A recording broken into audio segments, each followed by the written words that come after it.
এখন পোলাও রান্না করব। লবঙ্গ, এলাচ, দারচিনি, তেজপাতা দিয়ে দিলাম। এগুলো একটু ভাজার পর পেঁয়াজ দিয়ে দিব।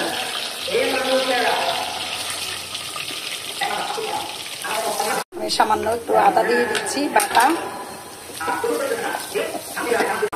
2.5 পট চাল নিয়েছি, তার জন্য আমি 5 পট পানি দিয়েছি। এখন এই পানির মধ্যে আমি পানিটা বলক আসলে আমি পোলাওর চালগুলা দিয়ে দিব। এইভাবে বাবরচিরা করে। এই যে আমি এখন বলক আসার পর আমি এখন চালগুলা পানিতে দিয়ে দিচ্ছি। পরিমাণ মতো লবণ দিয়ে দিচ্ছি। এখানে অনেকে চিনি দেয়, অনেকে দেয় না। আমি একটু চিনি দিয়ে দিচ্ছি। একটু চিনি দিলে পোলাওতে স্বাদ বাড়ে। এখন আমি ডেকে দিব।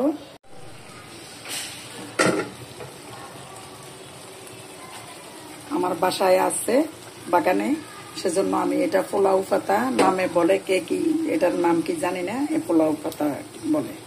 আমি এখন এটা দিয়ে দিলাম। এটাতে খুব সুন্দর একটা সেন্ট আসে। আর এখানে আমি গাজর দিয়ে দিচ্ছি।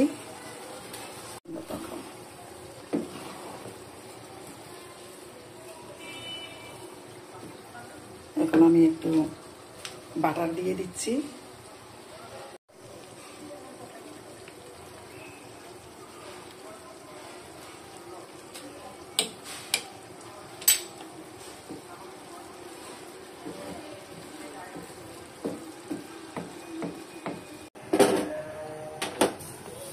আমার পোলাও রান্নাটা হয়ে গেল।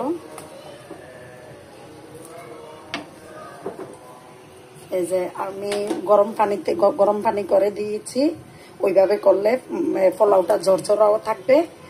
আবার ওইভাবে পোলাও রান্না করলে পোলাওটা নরম থাকে, শক্ত হয় না সহজে। আমরা ভাজি করে করলে পোলাওটা একটু লালচা ভাব হয়। আর এইভাবে করলে পানিতে দিয়ে দিলে পোলাওটা একদম সাদা থাকে, পকপকা। এইভাবে আপনারা রান্না করবেন পোলাওটা, তাইলে সুন্দর থাকবে। এখন আমি এখানে কাঁচামরিচ